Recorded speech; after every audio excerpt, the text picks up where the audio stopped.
All right, UFC Vegas 36 went down Saturday, September 4th from the UFC Apex in Las Vegas, Nevada. The event was headlined by a UFC middleweight bout between the number 5 ranked Derek Brunson as he faced the number 7 ranked Darren Till. Brunson picked up the win over Till by way of third round submission, cashing as a plus 145 underdog. The co-main event, Tom Aspinall cashed as a minus 225 favored over Sergey Spivak, first round TKO. And the biggest favorite on the card, Jack Shore, defeated Liudvik Sholinian with a decision as a minus 590 chalk side. And we're going to break it all down. Myself and a guy who's doing a lot better than I am in 2021. My man, Lucky Locks Picks. What's up, buddy? How was your afternoon going as far as the betting goes? Yeah, it was a good afternoon for me today. Ended up making 4.5 units, so no complaints on my side. Excited to get right into it tonight. Nice. Yeah. For me, honestly, it started off so well, and we'll get into it, but it just turned into a bit of a train wreck. And I'm happy to say that I ended up coming out with a little bit of profit.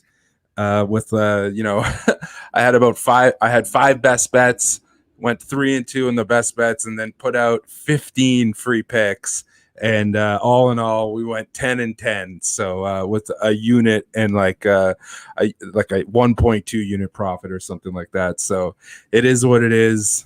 The betting favorite, the most profitable side to back on the afternoon at UFC Vegas 36. 6 of the 9 fights on the card went to the chalk fighter. 0.7 of a unit on the money line. And that looks like the most profitable side. The over went 5-4. There was 5 coin flip fights. The favorite went 3-2 in those coin flip fights. So yeah, let's get right into it.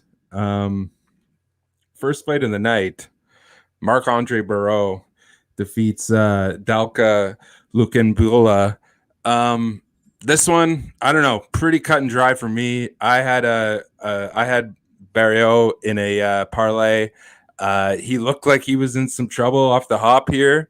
He was able to withstand the storm and just slowly, did good work, turned the tide of the fight, just turned up the volume on Lungiambula, who was just starting to gas a little bit, had a hard time, controlling the center of the octagon. Barriault just did what he had to do and did a good job. It was basically exactly how I thought it would go down, where it was like, Barriault could get knocked out, but if he's able to withstand the opening moments of this fight, his chances of winning, exceed exponentially. So Barriault comes through. What'd you think of this one? Yeah, this was an interesting fight. I was with you on this one. I had Marc-André Barriault here. I had him straight. Just like on the scales and in the cage, Dalcha looked amazing, physically speaking. I mean, he's jacked. He looked really good. Obviously, the downside to that is, like you alluded to, you do kind of tend to gas out a little bit quicker when you're dealing with a whole lot of muscle mass like that. A lot of people were actually beating his drum this week, I guess, in my circles anyway, kind of campaigning for him. But yeah, just my number one complaint with him always is I really don't like his activity level. We kind of saw that again tonight. He threw about, on average, 20-ish less strikes than Barriault each round. The two were almost equally accurate, but I mean, Barriault just threw way more. I picked Barriault, basically played out kind of like I thought, more or less. Barriault's just a better fighter here. Maybe not way better. Is he minus 150 better? I think definitely. And I would play that bet again. Yeah, absolutely. Yeah, I didn't get minus 150. I got minus 175. Yeah, I had 155 actually. I shouldn't say minus 150. I parlayed him up and ended up. It was one of the solid spots from the night. I also had, it was a weird little thing where this fight, the over 2.5 rounds was at like minus 108, but then fight goes the distance was at plus 120. So I played them both because I was just like, well, that doesn't make sense. Like, you shouldn't get. Yeah. You shouldn't be getting like almost what is that, like 45 cents on the dollar for 2.5 minutes. Yeah, so I mean, you just rarely see fights finish once it goes over the 2.5 mark anyway. Yeah, unless like you just don't. You really don't, unless it's like one of the like a wild fight that would have like somebody like Nate Diaz or somebody just crazy, like, you know, a type of fight where you have just like a spectacular performer. But yeah, it was Marc-André Barriault comes through for Canada, but the next fight couldn't say the same for Charles Jourdain. He took the L against Julian Erosa. This one, good fight. Jourdain had some good moments, but Erosa ended up coming out, closing it out late. I had the over in this one, and then doubled down again. Fight goes the distance, yes. I wish I took over 2.5 rounds instead of fight goes the distance, though, because over 2.5 rounds ended up cashing, but fell short on the fight goes the distance. It is what it is, because Erosa picked up the late 3rd round stoppage. I got to say, I was honestly absolutely flabbergasted, shocked to see Julian Erosa as an underdog in this matchup. I thought it should have been a pick 'em at best. Canada couldn't sweep the board. We went 1-1 in the night, but we'll take it because I was on Erosa. What were you on in this one? What'd you think of it? And good hit. You obviously were wiser than me, because I was on Charles Jourdain here. And I know it's at a catch weight. Erosa a lot bigger. Erosa also took it short notice. I kind of like that aspect. I just like Jourdain's game in general. Would I make this bet again? No, probably not. But at the time, I did kind of like it. Jourdain, I thought he looked pretty good round 1, but Erosa just had an answer for everything he was doing and then some. Round 2, I thought Jourdain was a lot more efficient. He looked pretty good there. Obviously got the knockdown, so, you know, you can chalk that round up for him. But sort of even early in round 3. But, I mean, Erosa just uses some grappling and locks up the Darce, so really good performance from him. And yeah, a lot of sharp people on Erosa there, and they cashed. Yeah, it was it just I was, like I said, I was shocked. I couldn't believe it was like he closed at like plus 170. And that was one of those things where I looked and I was like, I had to like double take. I thought he was a minus 170, because honestly, Julian Erosa, just based on who he's beaten compared to Charles Jourdain, I thought he was the better side in this one. Almost a no-brainer for me, but it is what it is. He came through.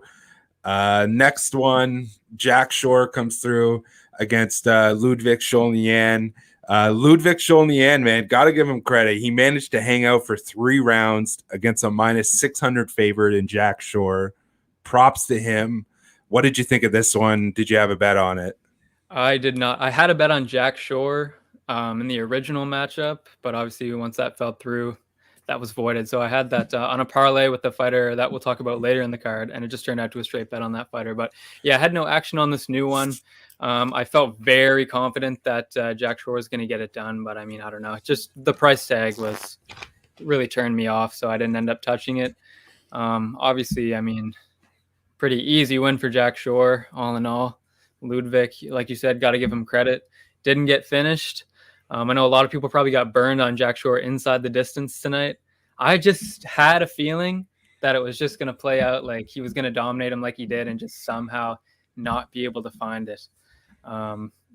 So yeah, I had nothing on it. Good performance from Jack Shore. I guess not the toughest fight he's ever had, but keeps on rolling, and we'll see what he does next. Yeah, this was just like a classic like Bellator like come up fight, because whenever you see, it's not like a typical UFC fight, like come up fight. Whenever you see a gigantic favorite and then you look at the betting total, unless it's a women's fight, but if you look at the betting total, you know, minus 600 favorite, but then you look at the betting total and the over 2.5 rounds is at like minus 115. So the market thinks that it's going to go the distance, yet he's a minus 600 favorite. You know what I mean? Like, yep. If Liudvik had just a little bit more high level competition and experience, I probably would have pulled the trigger on him, because those are the type of spots that I like. Because if the market expects it to go the distance, you know, you're betting into volatility, because, you know, the judges are incompetent and it's random, right? So I never, that's just a lesson. Never, ever bet a favorite. Never parlay up a big favorite or bet a big favorite that's in that type of spot. If there's minus 600 favorite, they should be able to win the fight inside the distance.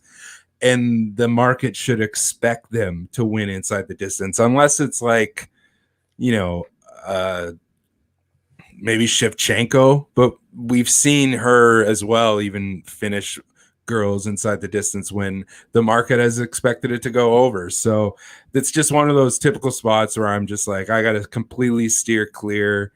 Jack Shore minus 550 comes through, and the favorite in the bantamweight division over the last 18 months, or I guess what now, the last 20 months since the start of 2020, 66% cash rate, 58, 29, and 2 for like a very, very marginal profit, like 0.17 units. But the favorite in bantamweight has been coming through. And yeah, Jack Shore, I don't know, he just good on him for staying on this card. He definitely didn't have to, but good on him for taking this fight, because undefeated guy, you could definitely take a misstep, especially on such a big stage like this. Although it wasn't in his hometown, but still, it is what it is. It would have been awesome for him to have that fight in London. Have the Welsh crew come out, but hopefully someday he'll be able to fight in like with a bunch of these guys on this card, especially the one we'll talk about shortly. And then even this next one, actually, Molly McCann comes through against Yeon Kim. This honestly might have been the fight of the night, in my opinion. This was an awesome fight. McCann came out just very aggressive. I honestly thought kind of a sketchy game plan, because she's known to kind of have her cardio abandon her a little bit. And then she ended up taking that clash of heads, got dropped. Kim ended up taking advantage of the position, had McCann against the fence for a large portion of the second half of the first round, but McCann managed to get separation, start on Loney again. Kind of a sandwich round. Molly started off good and then dropped by that clash of heads. Lost her momentum, but then regained it in the closeout of the round. Kim started the second round pretty solid, was walking forward on McCann, walking McCann down. McCann was doing a good job pressuring her. Kim was doing a good job fighting off of her back foot too. All in all, basically just such a really solid fight. And in the third round, McCann kind of just put her foot down. I saw at one point they were saying that the live line was minus 300 for McCann on in that third round, and I thought that was kind of a bit ludicrous.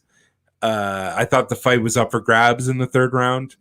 That being said, McCann finished really strong. She had a nice little roundhouse kick that she caught Kim with right in the stomach. She tried to duck down, and then McCann caught her. I thought that was probably her best part of the fight. Then McCann started just walking her down. Really great way to end the fight. And McCann picked up the 29-28 unanimous decision win. I thought this is the fight of the night. The upper brass in the UFC did too, because these ladies got the performance of the night, fight of the night bonus. And yeah, I got to say, Yeon Kim, I think she's, even in the loss, even in back-to-back losses, what a great performance for her, even in the loss. What did you think about this fight? Did you have anything on it? Yeah, so I had McCann by decision, and I also had fight goes the distance.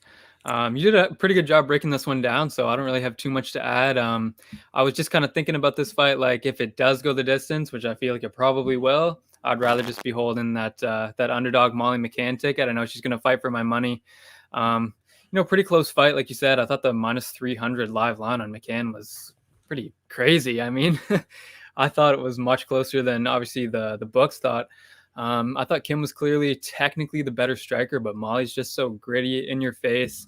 Got 2 takedowns. I mean, did nothing with them, but still something for Kim to think about, in those exchanges. And good performance from Molly. Showed a lot of grit. Great performance from both ladies. And nice to see them go home with that bonus. Yeah, and she cashed plus 155 on the decision. That's what she closed at. And she's now turned a profit of 4.5 units in her UFC career for a flat bet on McCann by decision. So she's been pretty much a decision machine in her UFC career. All right. First fight on the main card. This one was super entertaining for as long as it lasted. Paddy Pimblett comes through against Luigi Vendramini. This one, pretty wild fight. Vendramini did a good job right off the hop. You can tell Pimblett was a little bit off. I thought Vendramini was able to split his timing a couple of times and then land that big shot, dropped Pimblett. Pimblett managed to turn the tide in his favor early, though. Vendramini's volume was kind of just keeping Pimblett at bay. Vendramini's head movement, too, just on another level compared to Paddy Pimblett. Pimblett was just swinging and missing at times. Honestly, I feel like Paddy Pimblett, even though he did get the win, I feel like he was kind of just exposed a little bit in the opening moments of this fight. But on the other side, Pimblett did a really good job of surviving that early wave on the big stage. He really excelled in that stand-up scramble. He's really good at turning the tide of the fight when it starts just getting crazy. He's got a little bit of Conor McGregor in him there. He's very fleet of foot, and he does his best in those just wild exchanges in the pocket. I feel like that's like when he kind of just like goads his opponent into coming forward and just getting into those wild exchanges. And I feel like Vendramini kind of just like went for the bait, and sure enough, Paddy catches Vendramini and just engulfs him against the fence, and then lands that one big shot. Game over after that. Pimblett comes through in his UFC debut, minus 145 betting favorite. First round KO.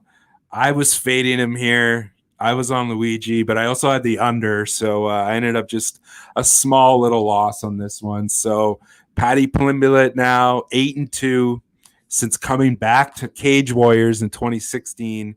He's turned a profit of just 1.01 unit on the money line in that stretch. So this is a guy who's been like treated with hand gloves in Cage Warriors, comes to the UFC in pretty much a fight that was a pick'em that kind of got shaded towards Pimblett early, late, turned into more a coin flip fight. And yeah, he looked like he was in some trouble early. Came through though. What'd you think of this one? Yeah, this fight was, like you said, it was awesome for as long as it lasted. I had Paddy Pimblett in this one. I felt like a lot of people were acting like he was minus 400. I mean, I thought minus 138, that's what I got him. And I thought that was a pretty good price. I felt honestly pretty confident. Not that to take anything away from Luigi. Obviously, I acknowledge he's very dangerous. Would I play him much worse than that? Probably not. That was kind of around the cap where I had him. So honestly, I liked the number. Also, I mean, he's not going to get someone that he can't beat in his debut. Yeah. Luigi definitely could beat him, but I feel like somebody had to know something about this matchup to say, this is somewhat safe to have him come in, and because he's just a valuable asset marketing-wise. I felt like if this fight was in Cage Warriors, he probably would have been a heavier favorite. Luigi is dangerous. He's tough. I don't think he's unreal. I mean, that Fares Ziam fight really left a bad taste in my mouth. Paddy does have a lot more pro fights, and they're around the same age, so he has a bit of experience. Obviously not as good as what you're going to get in the UFC, but still. I knew Luigi was very live, but yeah, minus 138. I like the price. As for the actual fight, looked like Luigi was about to end the hype train early. I was not feeling good about that bet right off the hop. Paddy was throwing some kicks early, gets rocked. Striking defense needs a major overhaul. Gets hit clean a few times, and then obviously stages a huge comeback, highlight reel finish. Awesome fight, made some money. So yeah, big fan of the Paddy Pimblett debut. Yeah, it'll be interesting to see how they use him going forward. I expect that they'll give him like the Sean O'Malley treatment and treat him with hand gloves, especially. I kind of think he needs it. Yeah, especially considering how he looked off the hop, and like DC was quick to point out like how high his chin was. Yeah, that was a big problem. I feel like though at the same time that that's just kind of how he fights, and he's kind of just, he's one of those guys who's just in his way. So like, I don't know. It'll be interesting to see him. I feel like we need to see him like get like Americanized with MMA. Like I would love to see him, come over to like American Top Team or Sanford MMA or something like that, even for just like one training camp, like just to get him more well-rounded, because like I said, he's really good in those scrambles in the pocket, in those crazy exchanges. He's got good movement. He's really fleet of foot, but just his striking, you can just tell that the guys that he's fought aren't at the level that, Luigi Vendramini is. Like you said, I think they picked him for a reason. And I feel like the reason that they picked him is because he was going to be able to be, dragged into that fight of just, just a street fight, basically, of wild exchanges. And if Vendramini had a little bit more poise and I'm not going to say fight IQ, but just a little bit more like discipline and a little bit more holding himself back, not rushing in when he thought that he had Pimblett hurt, because that's basically when the fight was over, is once Vendramini thought that he had Pimblett hurt, he rushed in, and then that's when he just got engulfed. And then and I feel like that's when Pimblett is at his best and is in those wild exchanges. I don't know if it's sustainable. It's definitely extremely entertaining, but they have to, if that was the litmus test, Vendramini, they might have to go like a little bit lower than that. They might have to give him, somebody coming off the Contender Series or something like that. And we might see Paddy Pimblett as like a -600 favorite in his next appearance. But it is what it is. It was a good fight, good debut, and he moves on. Anything else you want to say about that one? No, yeah, pretty much covered it there. Cool. Okay, next one. This one was pretty disappointing for me. Actually, there was one little tidbit that was not disappointing, but Khalil Rountree comes in with the second round TKO victory via oblique kick over Modestas Bukauskas. This one was just I don't even know what to say. Rountree almost took his head off right off the hop from the first round, and then basically from that point, Bukauskas was just running scared for the majority of the first round, basically waiting Rountree out. And I was okay with it because I had the over. I had over 1.5 rounds in this fight, and I also had fight goes the distance, and it kind of went how I thought it would. A lot of just staring, and kind of just Khalil Rountree swinging and missing, and Bukauskas just being on the back foot and being on circling out every single time that there was an exchange. But what I didn't expect to happen was Khalil Rountree landing a side oblique kick to the upper thigh knee area of Bukauskas, and the fight immediately waved off. And I'm looking at the clock immediately, and what do you know? The fight was called at 2:30 of the second round, and guess what that means? Over 1.5 rounds cashed at some books. It cashed at as a push, but at some books, the book that I had, it came through. And I looked on the UFC event listing, like the results, and it had it listed as 2 minutes 30 seconds. But then I also looked at UFC stats, and UFC stats had it listed as 2 minutes 30 seconds. So if you had a 2:30, it's a push. So my bet was graded a push, or sorry, graded a win. Some were a push. If you had an overbet in this fight and it was graded a loss, you got to talk to your book, because it was either a push or a win. Anything else is shenanigans. So as far as just the official results, because I feel like different books go by the results on different they go off of the results, and there was a bit of a discrepancy between the events page and the UFC stats. There's kind of a discrepancy, so I'll call it a push, but personally I won my bet. And yeah, Rountree cashes plus 140 as an underdog. He's now 5-4 in his last 9, and he's turned a profit of 1.8 units on the money line in that stretch. What did you think of this one? Did you have anything on it? I didn't have anything on this one. I thought really hard about Bukauskas just leading up to this. Never ended up pulling the trigger. Thankful that I didn't. Rountree, I mean, like you said, looked great in round 1. He was just landing bombs. He beat him up bad and really, like you said, made him not want to get into the pocket, not want to try to retake the middle of the octagon, and just not really want to engage that much straight up. I mean, he slowed down a little bit in the second half of the first round, but his octagon control was still good. He was still landing good shots. Bukauskas had a little bit of late success there, but I mean, definitely not enough to say that he won the round. Bukauskas just from then on was just kind of reaching for him. Didn't really seem like he was committing that much. And then obviously we get that oblique kick TKO in the second round. So interesting matchup, very interesting finish. And just not what you'd expect. I heard that Bukauskas blew out his ACL, PCL, and MCL. I think I read that on Twitter. Oh, man. Results. So I don't know when the next time we're going to see him is, but not anytime soon. That's for sure.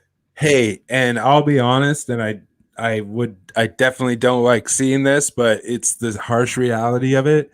I wouldn't be surprised if Bukauskas actually also gets cut. Yeah. So and as far as Khalil Rountree, if he lost this fight, he probably would have got cut. So this was kind of a loser goes home match, and good for him for picking up the win as an underdog too. So I feel like he looked 1,000 times better than that last performance that we seen him in January.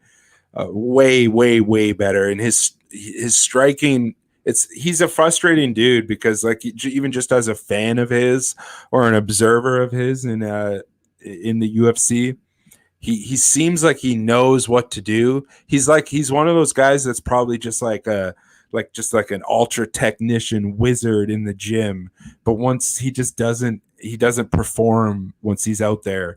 So it's nice to see him put the pieces together. And then as far as Bukauskas goes, I wouldn't be shocked if we see him back in Cage Warriors or something like that. As unfortunate as it is, that's just the harsh reality of it. But next fight, the feature fight, Alex Morono picked up a decision victory over David Zawada. This fight, I had a piece of Alex Morono on this one. I also had the over. Both bets came through. I thought, at times it was kind of dicey if you had a Morono bet. I don't think it was at all dicey if you had a fight goes the distance bet. Morono just did a good job with his volume and keeping the fight at his pace. The dude is just in incredibly good shape. He really did a good job of dictating the pace, putting the pedal down in that second round. He has that like high Soviet style boxing guard, almost like Fedor. It makes him so. I think that might be new. I don't think I seen him do that. Maybe he's seen him do that against Pettis. I don't know if I saw him do that against Cerrone, but he extends out his lead hand. He does a really good job of like looking tall because he was giving up a little bit of size to Zawada and just kind of like shoulder rolling anything that Zawada was throwing and then another thing that he was doing, kind of just like finishing his sentences with punches. Like he was really good at, Zawada would throw like a 1-2 and then right as Zawada would throw the 2, Morono would throw like a 2-3, like he would end his combination. He was always just closing out his combination, and he was just slowly churning the momentum in his way. He's not a world beater, but he's a serviceable guy. Morono, definitely. I like backing this guy as a dog, as a favorite, whatever it may be. This dude's super serviceable. What did you think of this fight? Yeah, I thought this was a really fun fight, actually. Both guys were swinging hard and swinging big. Zawada trying to work kind of more of like entry and exit, get in, get out, throw your punches and get back out. Morono just didn't care. That overhand right was coming no matter what. Tagged him with it a couple times. Both guys took some big shots to the dome. Morono banked some nice control early in the third round. Zavada like kind of got a tap. I mean, he got one, but it wasn't really anything significant at the end of that round. And going to the scorecards here, I honestly thought we could have seen anything from the 30-27 Morono that we saw across the board to like even 29-28 Zavada. I don't know. It was so hard to score like in the moment for me because both guys were having moments. I had Morono winning, obviously. I think that was clear, but I wouldn't have been that surprised if the judges found a way to turn that one into a split. But yeah, I think the right guy won. Morono, I thought really hard about backing him. He got down to like -128 at some places I saw him right before the fight. I didn't end up pulling the trigger on him, but yeah, Morono, really nice performance. And he's kind of just rejuvenated his career a little bit at this point with that finish over Cowboy. Comes in, puts on a really good performance over a tough guy in Zavada. And yeah, this is another guy that it's going to be exciting to see what he does next. He's always in fun fights. So I'm excited to see the next one. Yeah, he's always in fun fights. He's always in fight shape, so he can come in on short notice almost any time, basically. I just like this dude. And something I've talked about before is, if you cash like a plus 230 ticket on Alex Morono before, and you come into this fight with him as an underdog, it's kind of a free roll, right? Because you're coming in at plus money, and now if you like him now as a favorite, you might as well bet the exact same amount that you bet, or if not more, because it's kind of a free roll because you were getting 2-1 odds on him last time. I really like this dude. I think he's extremely reliable. Even when he loses, you're not like super frustrated. And to your point, I feel like when they read 30-27, both guys lifted their hands. Like even Zawada lifted his hand. Like, yeah, I feel like I could have got 30-27. You know what I mean? And I definitely felt like Morono. I can't say that I definitely felt like he won all three rounds. I feel like Zawada might have did enough in that second round to come to edge his. You would have to. It depends. It just depends. That's the problem with judging. But anyways, Morono improves to 7-3 in his last 10 fights, dating back to 2018, and he's turned a profit of 3.28 units on the money line in that stretch. So this is a dude, like I said, pretty reliable and comes through. He closed at -122 best odds, plus 195 by decision. The over cashed at -175. I definitely got a better price than that. And then fight goes the distance, yes, cashed at -140. So yeah, as far as betting goes, this is probably my most successful fight of the night because I had this pretty much covered on all angles. And then a fight that I didn't have covered on all angles, Tom Aspinall against Sergey Spivak, knocks him out, 2 minutes into the first round. What'd you think about this one? What'd you have? I had nothing on this one. I thought about Aspinall, but Spivak just like had that, quality about him that made me think twice.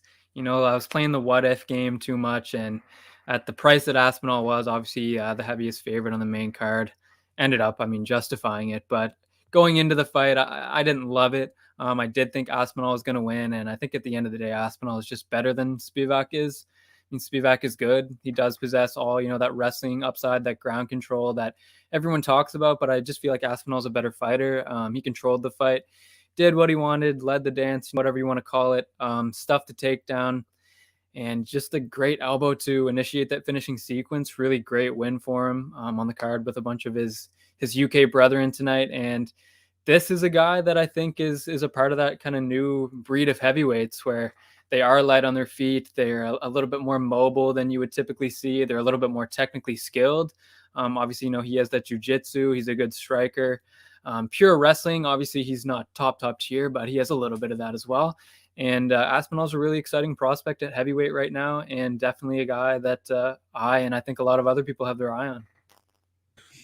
Yeah, you know what? It's rough. I have tried to fade Tom Aspinall every single time that he has fought. He has 4 fights in the UFC. He's 4-0 in all 4 of those fights. He's cashed inside the distance in all 4 of those fights. He's turned a profit of like 2.7 units if you flat bet him inside the distance in all 4 of those fights. And I've bet against him every single time because I'm just like, don't believe the hype. And I'm reminded every single time just the complete, there's a huge separation. Like Sergey Spivak is kind of hard to compare him to because Sergey Spivak can look really good sometimes and then also go out there and have a terrible decision win against Alexei Oleinik, but other times he looks great. Like he looks amazing. And then other times he looks like just complete trash. And then when he was walking to the ring, to the cage, they're like, they say Spivak got a new 4-fight deal for taking this fight on short notice. And I got to say, if you had a Sergey Spivak ticket and you're sitting there and you hear that, you're not happy to hear that. You know what I mean? Like you don't want to hear that. It's just like, okay, cool. He's getting a 4-fight contract to go in there and lose to a huge prospect that they're building up to push into the upper ranks of heavyweights. So, like I had a very, very small piece, like not even a half unit on Sergey Spivak. I had the over 1.5 rounds and I had fight goes the distance.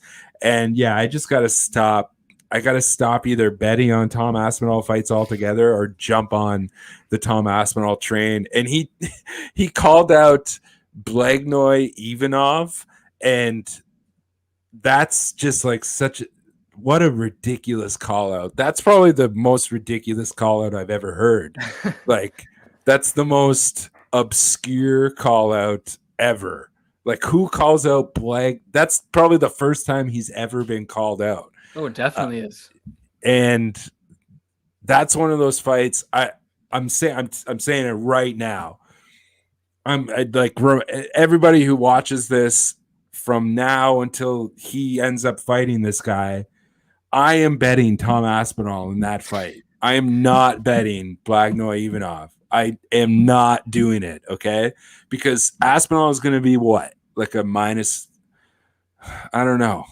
I guess if Spivak isn't even ranked, right? Or Spivak, no, I don't think Spivak is ranked. If he is, he's like 15. Yeah, okay. So if Aspinall was a minus 225 favorite against Spivak, what do you think he'll be against Ivanov? Ivanov has a little bit very similar skill set, but I think a little bit better than Spivak. What do you think he would be favored? Like probably the same, right? Minus 225. Maybe even a little worse, to be honest. I feel like people are going to be heavier on him. Yeah, that's the thing is now the market perception changes. Yeah, that's the same. It's not happening in a vacuum. Okay, well, either way, you know what it'll be then? Inside the distance. Although Blagnoy Ivanov is quite tough. He did go the distance with Derek Lewis, so I don't know, but I'm getting my money back on this fight on Tom Aspinall one way or the other because I've been snake bitten. And then another good segue, not so great, but another guy that I'm just brutally snake bitten betting against is Derek Brunson, and actually betting on Darren Till. Brunson defeats Darren Till in the main event, cashes as a plus 145 underdog. This fight, extremely frustrating as a Darren Till backer here. A lot of money came on Derek Brunson late. I was going to bet, like I had Till, pushed to the side in like if another spot comes open, I'm going to use Till in a parlay piece. So Till was sitting around like minus 170 almost all week. And then at noon my time, I saw at 5 dimes, he came all the way down to like minus 140. So I was just like, I'm just going to bet Till flat minus 140. And, Till had some good moments in the opening moments of this fight right off the hop. And then Brunson just turned the tide with, almost instantly after Till had his moment. And, you know, that takedown, it's a game changer. He's got Brunson has just crazy heavy top pressure. His ground and pound is just, Till had no answer for it. He managed to get to his feet a few times because he was against the cage. He did a good job defending the takedown in the second round. It looked like Brunson was starting to gas a little bit already. And then, you know, I got to say, Till looked very calm in there. Decent job keeping those hips low, you know, kind of started to lower his stance and kind of just stopped being so stand-up oriented, which I think was his mistake right off the hop. But Brunson, you know, Brunson was just gonna spam takedowns because that's what he does. And he was just gonna do it until he landed and locks those hands in, just like DC was going on and on about, and got Till to the ground again. And honestly, Till just doesn't have an answer once he gets to the middle of the cage like that. Once Brunson gets him down in the middle of the cage, Till just doesn't have an answer. His get-up game is just it's a non-factor. And when you're, you know, it might they were saying it in the broadcast, like you might be able to train, you know, trying to get up against, you know, your training partners, but you can never simulate a Derek Brunson, and you can never, you know, you're never going to. Darren Till is decent, but he's not ever going to, if he can't get to his feet against a guy like Derek Brunson, he's not a high-ranking middleweight. And we've seen this, you know, Israel Adesanya, basically the only guy who's been able to do that is to have like a questionable wrestling game or even just get-up game and manage to be champion. But Till, it's non-existent. And, you know, the third round, I thought much better showing for Till. He landed that big knee and some elbows. I feel like Till was starting to kind of turn the tide of the fight a little bit. But then Brunson once again landed that big takedown with that body locked his hands in there. Brunson, I feel like Till almost got out of that position. He pushed his hips up and he almost like flipped him over. He tried to go for the sweep, couldn't land it. And then Brunson, just, you know, better fighter, basically took his back, got that rear naked choke. And I'll say this before I throw to you, and this is with all due respect to Darren Till. I'm not a fighter. You know, I respect the shit out of fighters, and you know, what I'm about to say is strictly as an observer. But with that said, that was a fucking quit job from Darren Till, okay? That rear naked choke was barely under the chin, okay? Till almost got out of that position, and then instead he gave up his back for like the fourth time in the fight, and Brunson got the rear naked choke, and Till tapped immediately. He doesn't even try to defend the submission. He doesn't even try to fight the hands. The choke was barely in, and this was just, you know, a terrible performance by one of the biggest talkers in the UFC. And I feel like time and time again, Darren Till falls short of expectations. So, yeah, with that said, what did you think of this fight? Oh, man. Come on, Darren. I had Darren Till here. He opened up like the beginning on the feet in round one. He opened up strong. So I had this fight to complete one round, and I had that parlayed with Barriault and Dalcha to complete one round. So that hit for me. Nice. But I got kind of scared early just because Brunson, I mean, I'm talking about really early here, just didn't seem like he liked that striking pressure at all. I mean, Till came out, had a couple of good lands, got into a decent rhythm. So I was feeling good there. Then Brunson gets a takedown. I mean, I expected this 5-round fight. I don't feel like Till's going to be able to avoid it early. And Brunson does great work posturing up, landing ground and pound. Till was obviously, you know, wearing the damage. Second round, Brunson was able to get him down. Till was doing a good job, though. I really like that his first instinct a lot of the time is to dig underhooks. Kind of drives me crazy when guys don't do that up against the cage. And yeah, I mean, Brunson did eventually get him down, but he seemed to be tiring out a little bit. And I was thinking like, okay, the storm's over. It's done. Darren Till's much better than him standing. Like he's going to take it over. And like, I was kind of right. I mean, it looked like Derek Brunson was about to get knocked out. The KO was like right there. I could feel it. And then he gets caught with the desperation takedown, gives up his back, taps immediately to a rear naked choke, as you mentioned, like immediately. And I was like, okay, well, that's just great. This really puts Till in a tough spot title shot wise now. I mean, he talks about how much he wants to be champion. But I mean, let's face the facts. There's a lot of guys ahead of him now. Brunson actually has a legitimate argument for a title shot right now. I love Robert Whittaker. He's one of my absolute favorite fighters on the roster. He should be next, and that's what I want to see next. But just to play devil's advocate, I mean, Brunson has 5 straight wins now, just finished Darren Till, and his last loss was Israel Adesanya. Whittaker has won 3 straight. His last loss was also Izzy, the same way. And Whittaker went 5 rounds with Till, and that was closer than this fight. I mean, some people even scored that one for Till. I mean, they're crazy and they're wrong, but I mean, still. Like Derek Brunson just continues to get it done. And at a certain point, I just got to start putting money on him, like you with Tom Aspinall, or just stop betting on fights that he is participating in. Yeah, like I kick myself because I had Brunson against Holland, and that was pretty easy. And what's pretty wild is, Brunson pulls off the upset here, cashes, like I said, plus 145 underdog, 3rd round submission. He's now 7-3 in his last 10 fights. He's cashed at like 6.7 units on the money line in that stretch. But what's even crazier is, like you said, 5-fight winning streak. Go back and look. 4 of those last 5 wins, his last 4 wins, all as an underdog. And he's doing this fighting down in the rankings.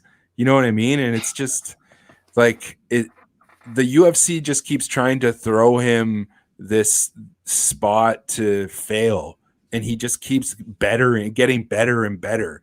And anybody, if let's just talk about Israel Adesanya versus Derek Brunson 2, if this were to ever happen, anybody who thinks that Brunson is the same fighter that he was when he fought Israel Adesanya the first time is out of their mind.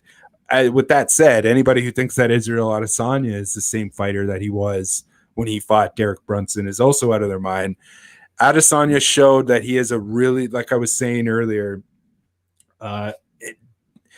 Adesanya showed a good improvement compared to his fight against Jan Blachowicz as far as his get-up game. Obviously, it's a discrepancy in size at 205 compared to 185. But against Marvin Vettori in the rematch, I thought he did really good.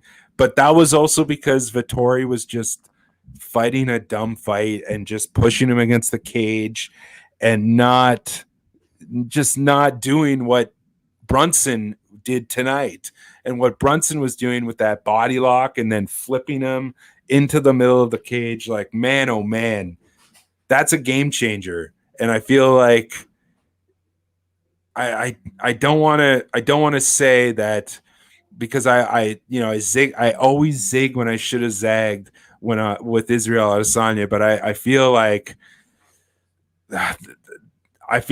Brunson would be live in that matchup. What do you think? I'm actually scared. Like, if I were to back Israel Adesanya there, just because his chain wrestling's really damn good. Like, let's be honest. And it's just like you got to fend off like attempt after attempt after attempt. I mean, if he can bank some rounds early and somehow manage to not get knocked out, I mean, yeah, he definitely could be live. I'm not going to sit here and tell you that I think he's going to beat Israel Adesanya because I don't. But do I think he's live? Yeah, 100%. Yeah, I would have to see how that fight is lined. It's very it's very perplexing because that Brunson would absolutely have to just spam takedowns from the second that the fight starts. He would have to just not stand with him, because if he stood with him even for like 30 seconds, he could lose the fight, even just on the feet. Very similar to how he lost the fight the first time. Very similar to how Till almost knocked him out tonight. Even not knocked him out, but got a stoppage win over him tonight by a standing TKO. Brunson's chin isn't, it's not even that he gets rocked and knocked out. He just stops answering back, and that ends up making the referee stop the fight. I feel like, he would just have to spam takedowns right off the hop. And then there's just this thing that Israel Adesanya does. And even Jan Blachowicz for 3 rounds of that fight did it. And there's just something that Israel Adesanya does that makes people stand with him when their best path to victory is to wrestle. And I don't know what it is, but somebody's going to come along and have to figure it out. But it might be a moot point, because who even knows if that fight ends up happening? Because like you said, I totally agree. It should be Whitaker Adesanya. And if that's the case, we probably don't see that until like March. So who even knows? We might even end up seeing like Brunson and Cannonier. So who even knows? It was the UFC definitely wanted Till to win this fight. And when I saw Derek Brunson in the red corner, I had to do a double take. I was like, hey, wait a second. And I'm like, oh yeah, look, he's ranked ahead of him. Yeah, even like on the UFC YouTube channel, like for the post-fight like thumbnail, they had Darren Till talking. And they definitely, Israel Adesanya has mentioned Till before. He's mentioned Cannonier before. And he definitely doesn't like fighting rematches, but it feels like that he's almost that's what middleweight is just all rematches, because like the cream rises to the top, and Brunson is definitely in like that type of like Jorge Masvidal type renaissance part of his career where he's improved. He plateaued at one point, when he lost to Jacare. And then Anderson Silva in that robbery, but he kind of plateaued around then, and then since then he's gotten way better. Basically, like the Adesanya fight, since then he's gotten way better. So it's going to be interesting to see what ends up happening to him. And props to him for saying, I'm not broke, I don't need to fight, because his best. Like if he isn't broke and he doesn't need to fight, his best call is to not fight until they call him for a title fight. If I'm Derek Brunson, that's what I do. I sit there and I sit out until they call me for a short notice title fight, because that's probably the only time that he's going to get it. All right. So we're not going to look ahead to UFC Vegas 37, because honestly, I haven't even looked at that card, and it's also headlined by Ryan Spann. So I'm just gonna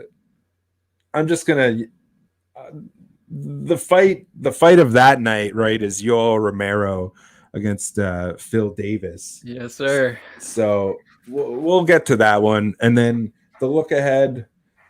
We'll get to that one at some point. And then next Saturday, we don't have a UFC. So if we're going to do the look ahead, let's, you're pretty good with these, the lower level, the LFA and the Contender Series.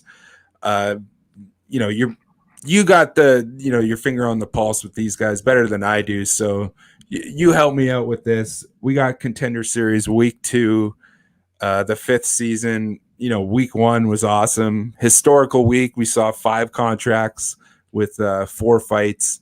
And, we're probably honestly going to see much of the same going forward. I wouldn't be surprised if we see a couple of those this season where a losing fighter ends up getting a contract.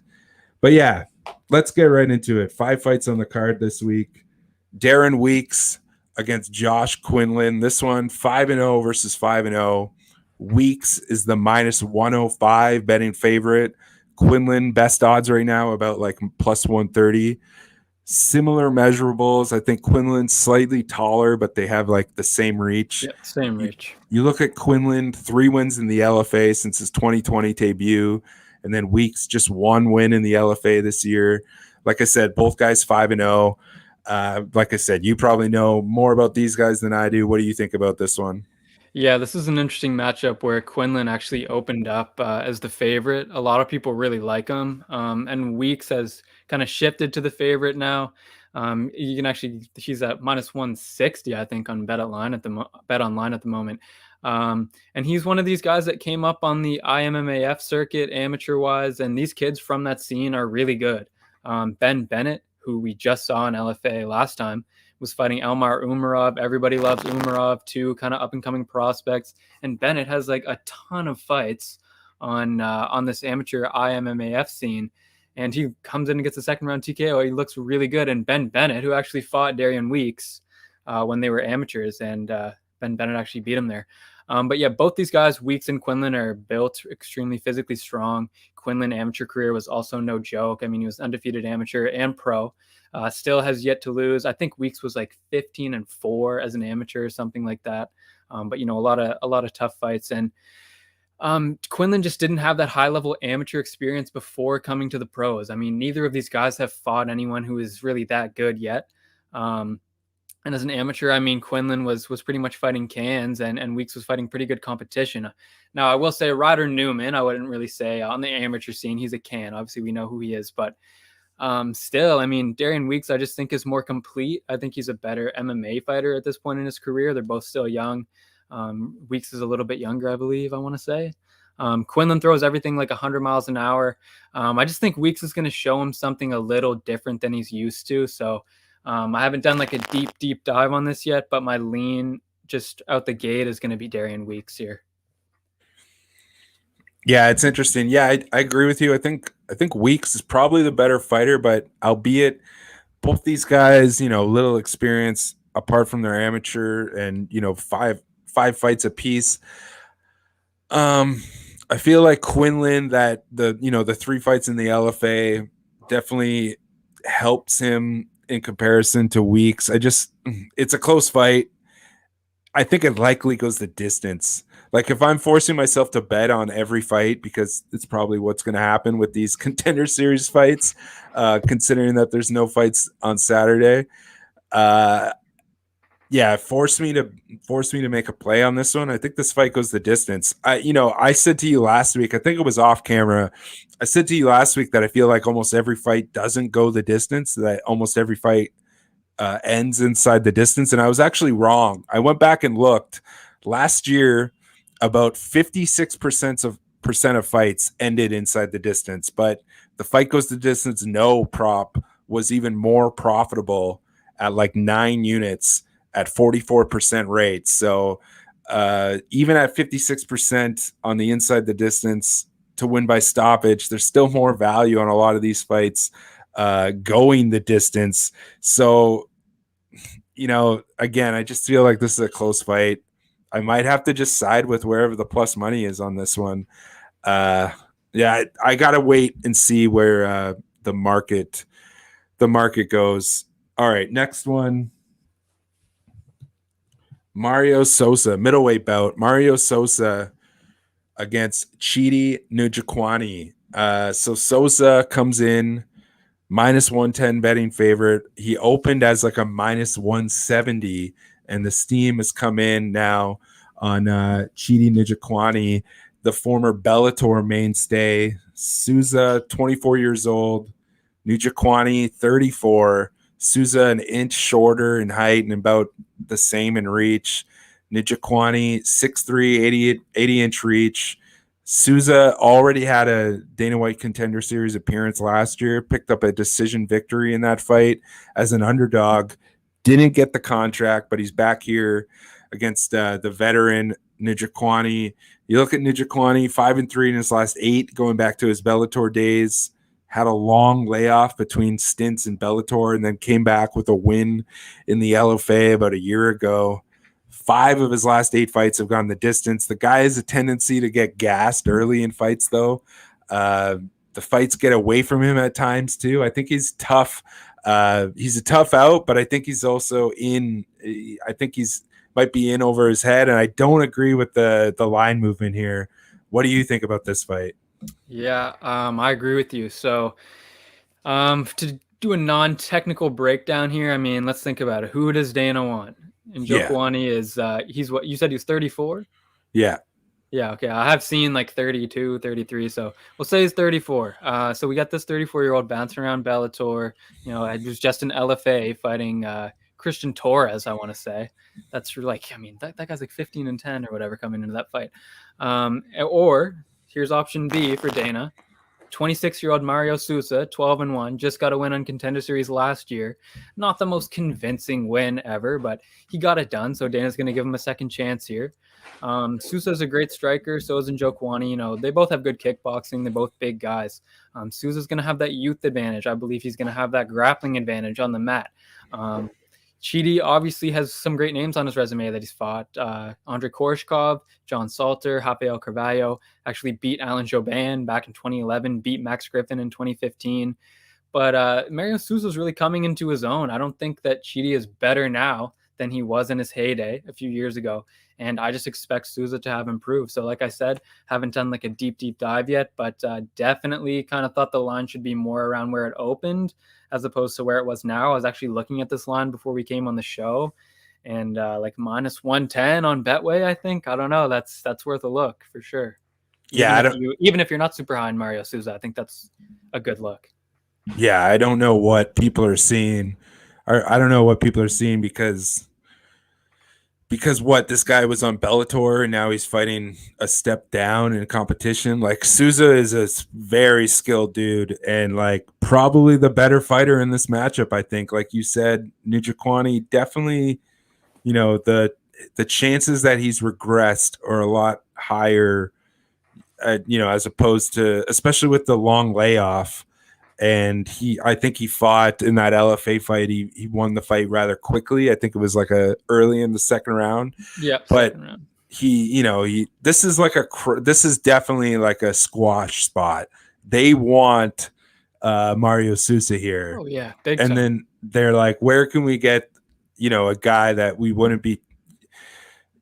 Yeah, if Chidi Njokuani would have to win this, like he'd have to take Sousa's head off to get a contract.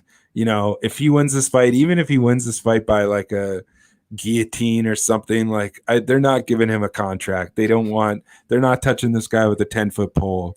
You know, this is a squash spot so they can be like, look, one of our Contender Series guy beat a freaking Bellator guy. Like, that's basically what this is. And I might eat my words because it seems like the market is coming in pretty heavy on Njokuani, but I feel like that's just like, I don't know, is that just like the vet, like people are betting on the more experienced fighter, or people are just betting on the name? But you would have to know MMA to even know who this guy is. So I don't know what they're seeing. What do you think about like why would there be money coming in on Njokuani in this spot?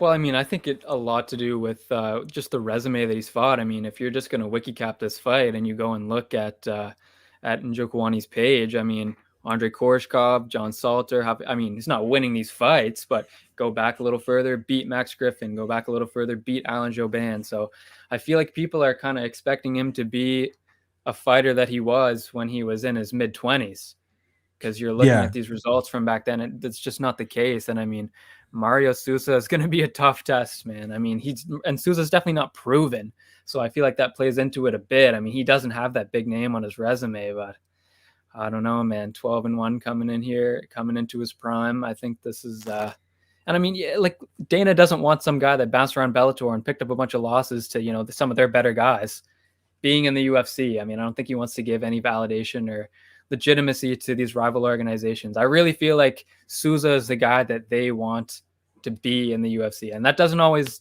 you know, come to fruition. But yeah, absolutely. I do think that he's, you know, the side in this one, especially at minus 110. I mean, I feel like the only reason that they've even touched Chidi Njokuani in this spot is because I believe his brother was in the UFC. His older brother was in the UFC at one point, so they're kind of just like throwing him a bone here. But honestly, yeah, they don't want to give legitimacy to these rival organizations.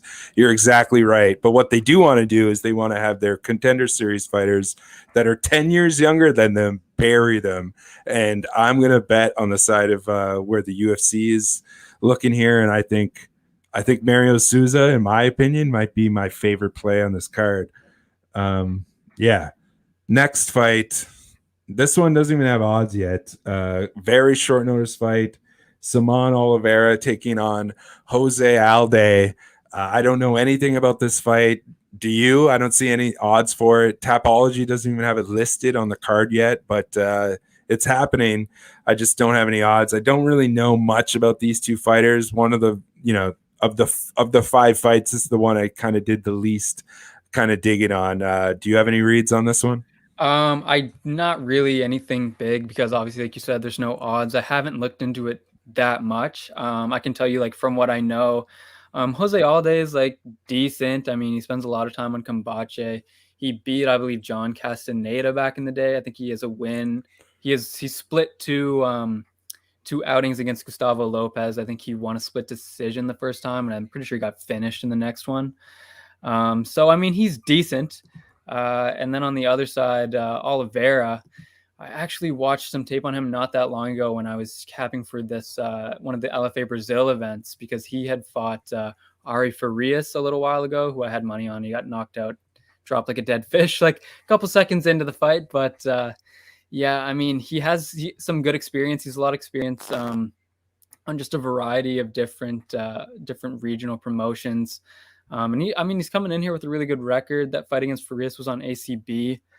I think just off the top of my head, I'm probably going to lean towards Oliveira here.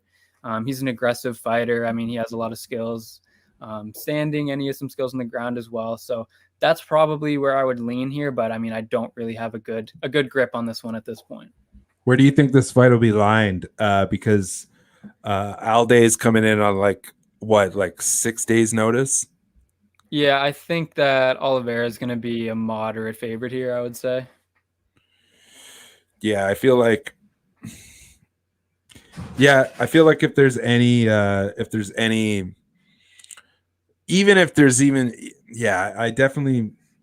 definitely lean Oliveira here. But I don't want there to, like, if that short notice factor is factored in too much, I feel like there could be some value on all day. But as far as just skill goes and who probably wins the fight more times than not, it's probably Simon Oliveira. All right. Next one, flyweight bout, Bruno Correa taking on CJ Vergara. All right, so I don't really know a whole lot about either of these guys. Bruno Correa, 12-3-1, not a whole lot of high-level experience, I'll say, mostly on the Brazilian and South American regional scene. Carlos Vergara, 8-2-1 as a pro. I think his most impressive win is probably his most recent one against Jacob Silva in Fury FC earlier this year. That's my opinion as far as fighting at a high level goes. So, Bruno Correa comes in as a minus 165 favorite with Vergara minus 160 underdog. What do you think about this one? Yeah, this is kind of an interesting matchup. So Correa obviously was in the UFC for one fight way back in the day after the Ultimate Fighter Brazil fought Mateus Nicolau. Obviously, he lost that one, and then we didn't see him again until now. And I mean, he's fighting decent enough competition in Brazil. I mean, Future FC is a decent promotion. Tara is pretty decent. Vergara isn't really fighting anyone that, I mean, there's Silva, like you said, but he isn't really fighting anyone that's making me think that he's had a more rigorous strength of schedule. He has a nice win on Fury FC. I'll give him that. His combined opponents' records over that streak are, I believe, 16-13. So not really, I mean, not to say that Korea is fighting amazing guys, but I do think that he's fighting better opposition. Vergara is, physically strong. He's a good athlete. Looks like he could probably pose some problems early. But I just think that Korea is a better fighter than him. And the UFC right now, like, they're really trying to push and fill out this flyweight division. And I think that Korea is kind of the guy that they have their eye on. That's why in that we saw both Altamirano and Candelario get contracts in the last Dana White's Contender Series event. And I honestly wasn't surprised, just because I feel like they just want guys to fight at 125 pounds in the UFC right now. Yeah. So I thought if any of those fights were going to result in two people coming in, I thought that was going to be the one. Also, they're both, were pretty highly touted flyweight prospects. But yeah, I just think that Korea is a better fighter than Vergara. He's going to have some physical disadvantages here in terms of size, but I think that he's just a better fighter straight up. So that's my read on this one. Yeah. Yeah, flyweight is a tough is just a tough division to handicap, especially in the lower divisions. I went back and looked. There was 14 fights in the history of Dana White Contender Series at flyweight. The underdog has won 7 of them and has turned a profit of 8.6 units on every underdog at flyweight on Dana White's Contender Series going back to 2017. So there's a bit of variance in this division that I figured out. But honestly, I went back and looked, and there's a bit of variance in almost every division. My initial gut call on the favorite wins almost 9 times out of 10 was definitely incorrect, because based on the research that I did, a lot of these fights are still up for grabs. It's just that when the underdog wins, they just don't end up getting a contract. That's just the way that it ends up going. So, I feel like it's a closer fight than what the odds indicate, but I don't disagree with you. I just feel like, I feel like there might, I don't know. I don't like, who do you think that for this one, just as an exercise, who do you think that the UFC wants in this one? Probably Bruno Correa, right? Yeah, I really believe that he's the guy that they want in the UFC. Yeah, that makes sense. Yeah, that makes sense. All right, next one. This one is super interesting. Another Canadian. I guess it's the only Canadian, but yeah, another Canadian appearing in Vegas this week. So this one, I need some help with. Maybe I got some Canadian bias here, but Muin Gafarov taking on Chad Anheliger. Gafarov coming in. Tajikistan, like his countryman, PFL finalist Loic Radzhabov. He's fought pretty high level, won championship, UAE Warriors. This guy's definitely not a low level MMA fighter, especially for the Contender Series, at least not in my opinion. And then 17-3, Gafarov. He's taking on Anheliger, who's 10-5. Coming out of the Canadian regional seeds, Rise FC bantamweight champion, but he hasn't fought in almost 2 years. Hasn't been able to get any fights since the start of the pandemic. He comes in as a plus 200 underdog here against Gafarov, who's far more experienced fighter. He's fought far more high level competition. I think this probably this is the main event, I believe, right? It's got to be. I think this is the last fight on the card. I think that Darian Weeks and Josh Quinlan is the main event, actually. That's what on Tapology. That's what they have. So I'm not sure. that would make sense. But I feel like, as far as this dude is fighting, like, this dude is not.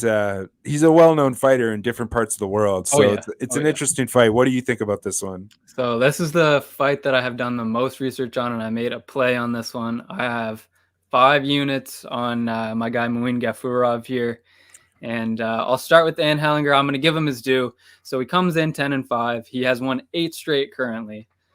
So that record kind of reminds me of like Bruno Capeluzzo on PFL. He has 5 losses. They're way back in the day, and since then, he's knocked out everybody that he's come into the cage with. So Anheliger finishes Brady Houston in 2019. That was his most recent fight. Has heavy hands. KOs a lot of guys, 90% finish rate, 9 out of the 10 wins came inside the distance. Every single one of his 5 losses was by submission.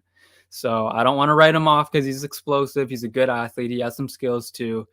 He hasn't lost since 2014. I'll give him some credit. Champion in Rise FC. But we have a 34-year-old from the Canadian regional scene coming off a 2-year layoff, fighting a 26-year-old Extreme Couture product in Vegas with a ton of experience and a Sambo World Championship.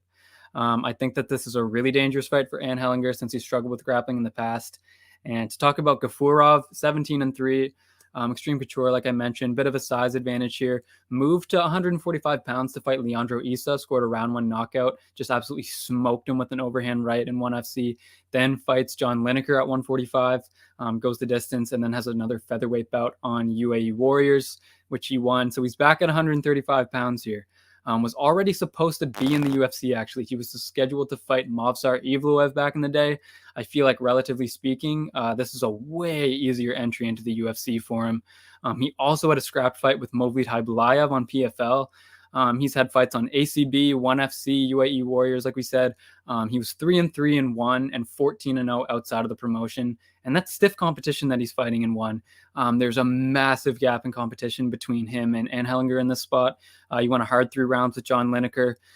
He has 2 other decision losses in one, and they were both in 2016. He has a 94% finish rate, 16 out of 17 wins coming inside the distance, 9 knockouts, 7 submissions. He's never been finished.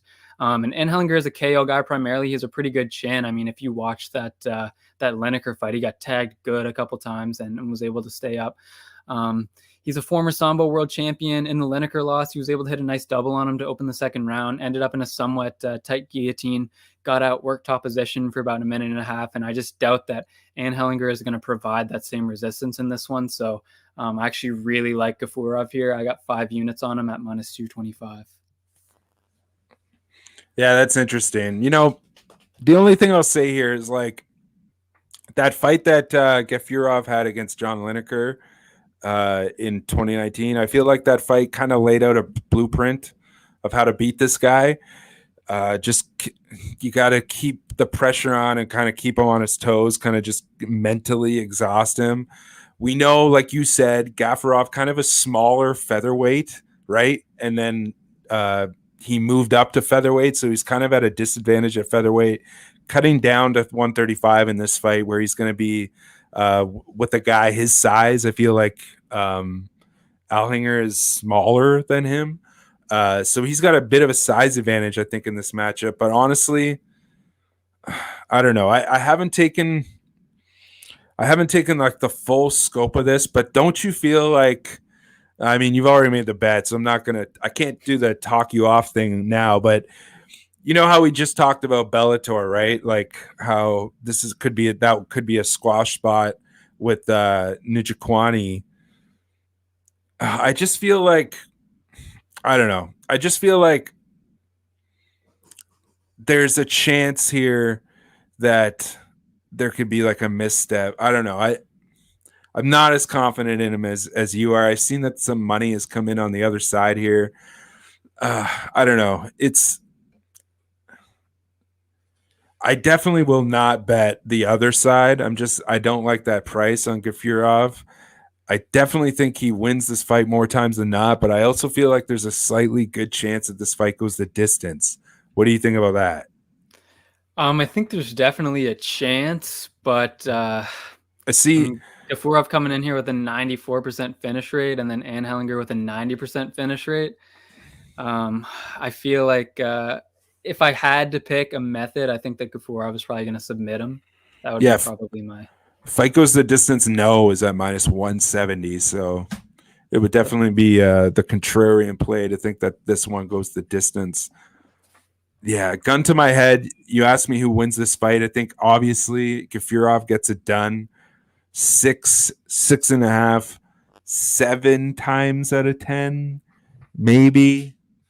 But I'm still 7 times out of 10. There's definitely value at -225, but I'm hesitant on this one. I got to go back and watch those fights on YouTube. I'll say this too. Like, you definitely hit the nail on the head in comparison of experience. One championship, apart from Rug, one championship are some of the highest level MMA fighters that are not in the UFC, right? Yep, like we've seen one of the best UFC champions go to one championship and get knocked out by their heart so much, by their bantamweight champions. So I mean, they're not in. This isn't necessarily Bellator in comparison. So yeah, I don't know. This one, I definitely have like Canadian bias or something. I've definitely done more. Like I've definitely been more exposed to Ann Hellinger than I have to Gafurov. So I definitely need to do like a little bit more digging on Gafurov. And I thought that I saw flaws in that fight against Lineker, but the biggest takeaway that I saw was there's no way that Anne Hellinger is going to be able to do what Lineker did, because it's just the root of this fight where, they have massive separation in fight experience and just competition. So, yeah, basically, I think I got to take the over. If this fight is lined at like over 1.5 at like minus 135 or better, I'll probably take the over, because I feel like he's not going to smash him as quick as people think. And I think that whenever you have like a bantamweight fight and the market expects so much that it's going to be finished early that it goes down from 2.5 rounds down to 1.5 rounds, a lot of the time I'll come in on that over, because it's definitely there's definitely some value. But it's so tough because we're not talking about the highest level. This is a regional MMA, Canadian regional MMA fighter that is fighting a guy who was ranked in one championship. So yeah, you're probably on the right side. I'm just not as confident in it as you are.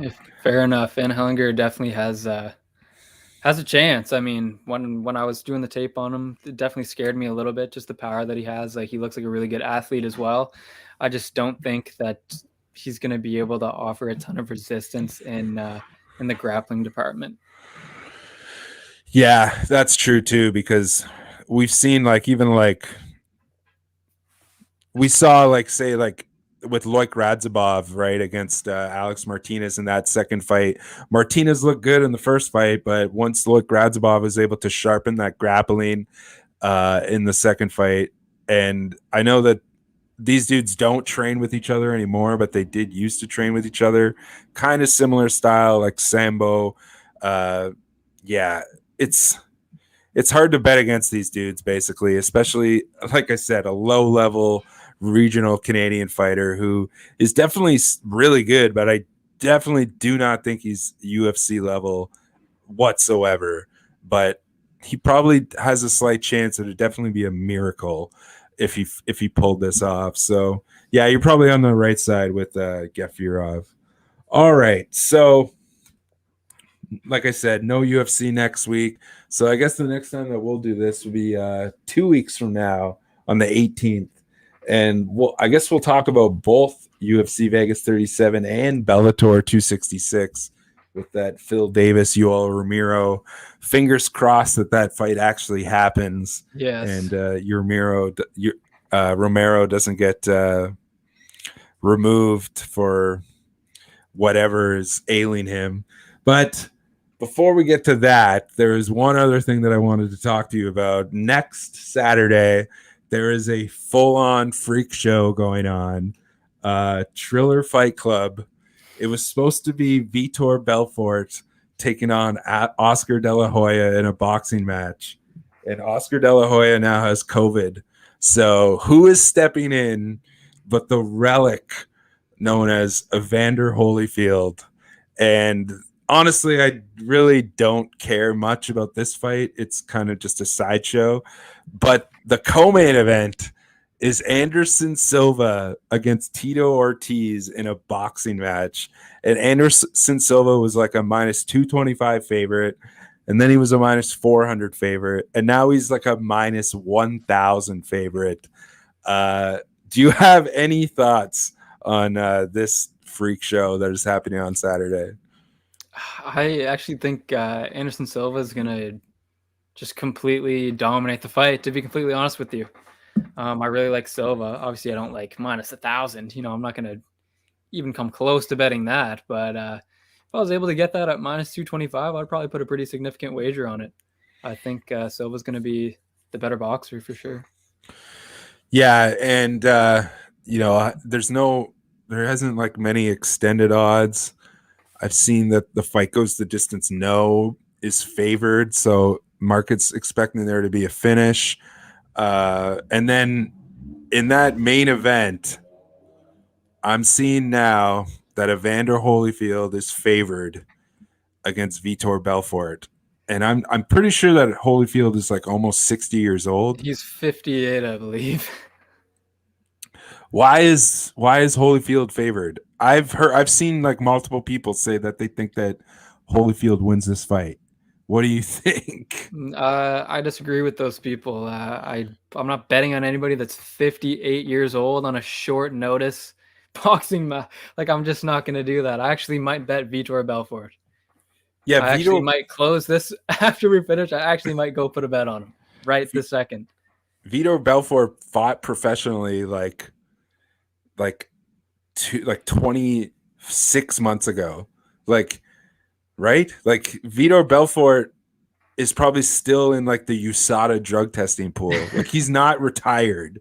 This is ridiculous. You know, like this is absolutely ridiculous. Evander Holyfield might end up severely hurt. Like this is, So that goes down from Hollywood, Florida, because they had to move the event from California to Florida because they wouldn't sanction Evander Holyfield being involved. Yeah, I'm definitely betting it. That seals the deal.